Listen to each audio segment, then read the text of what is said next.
Here's our brand new master-built machine.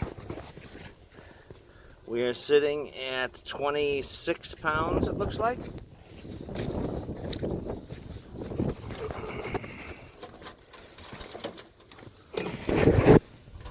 Our low pressure control.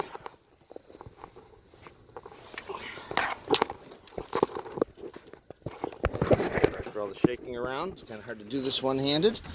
The low pressure control is open. I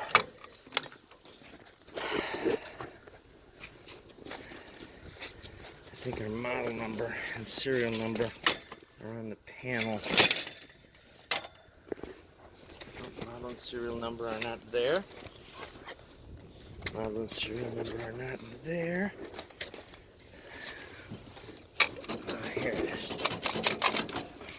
It's buried under here.